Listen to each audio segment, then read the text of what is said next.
Have you ever wondered and asked why we Catholics do novenas in honor of our patrons and the purpose of doing it? Here's why.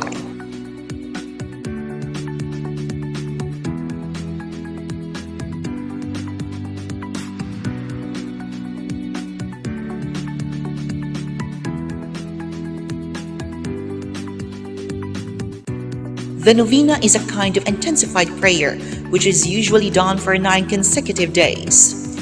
If we say the phrase intensified prayer, this is the time that we offer prayers, either to obtain special graces, to implore special favors, or to make special intentions amid the preparation of a major feast.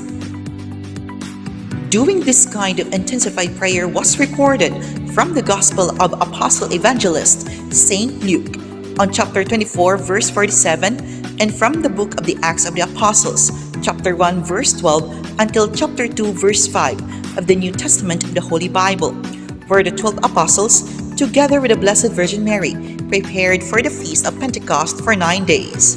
In the other hand, some references say that the Pentecost is the founding anniversary of the Catholic Church, while the other references say it's not. The word novena comes from the Spanish ordinal number, which means ninth, and comes from the Latin word novem, which means 9. There are 4 types of novenas. Novena for the preparation of a major feast.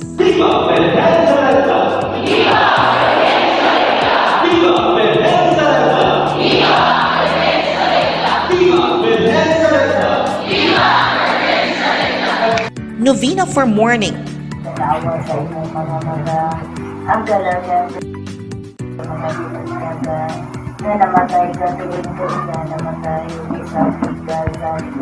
Amen.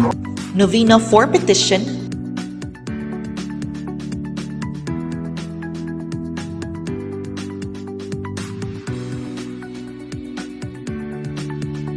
And novena for penance. Tungkol sa iyong masulubong pagpasakit. Tungkol sa iyong masulubong pagpasakit. While novenas are taken either inside the Catholic Church or a Catholic chapel, we also hear the word gozos.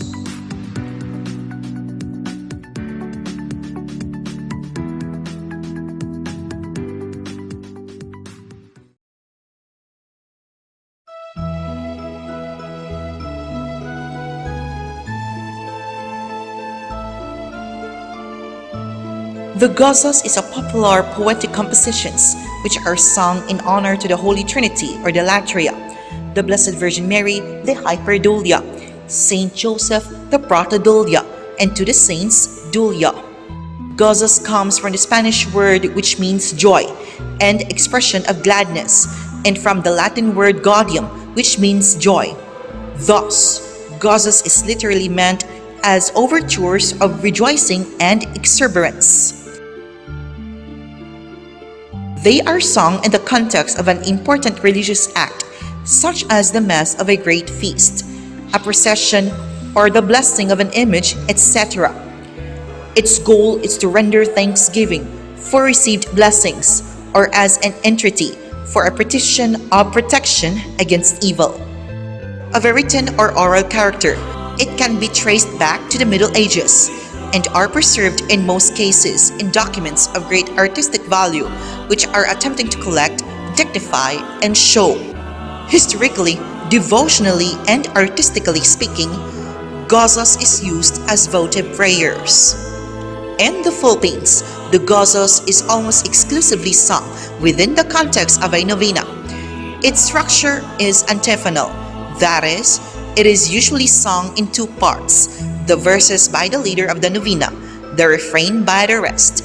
While in music, it is strophic, that is, all its verses are set to the same tune or melody.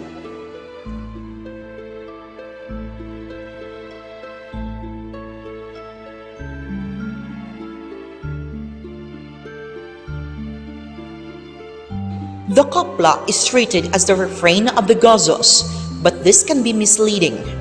The copla is typically composed of 4 lines.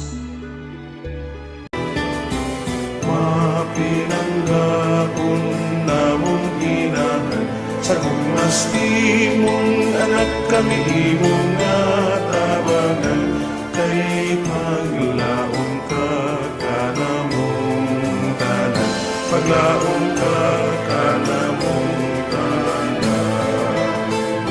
The last two lines of the copla are called the estribillo, and these are the ones which are normally repeated after each verse. If there are only two lines, then the entire copla is repeated after each verse.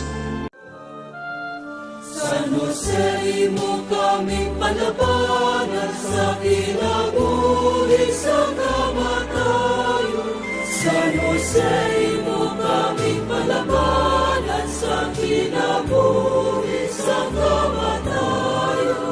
Sa ganang kung si Maria, dili mo ang misteryo hibawan, gituyo nga mingaon, naubula ka kaniya.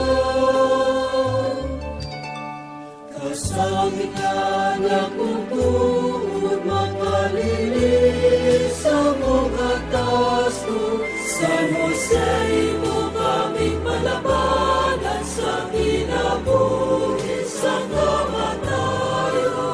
The estrophas are the verses of the gozos. It can have a minimum of 4 lines, a standard number of 6 lines, and a maximum number of 8 lines, 2 sets of 4 lines.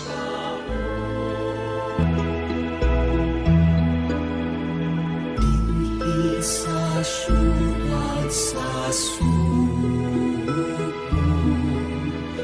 ang matahong mong larawan. Sa unang mga misyonero,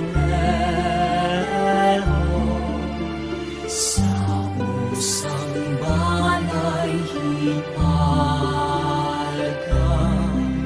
kanina ikaw nagpakita,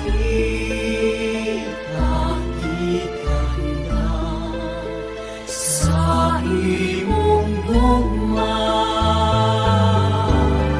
If the estropha has the standard 6 lines, the last 2 lines are called the letrilla, and these, together with the estribillo of the copla, are sung as the refrain.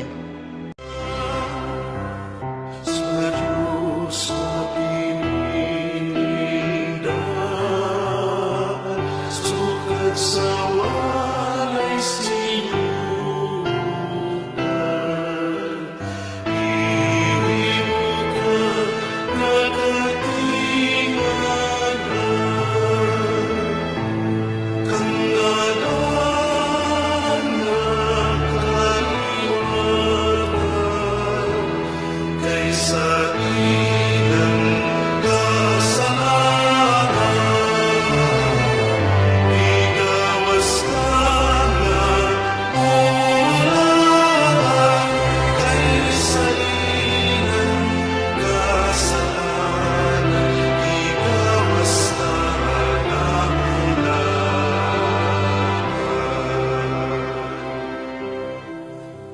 If there are only 4 lines, the entire copla is repeated after each verse. If there are 8 lines, the repetition will then depend on the established tradition of the place.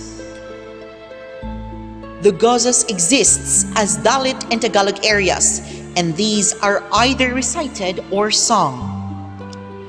In the Visayan territories, the tradition is quite robust.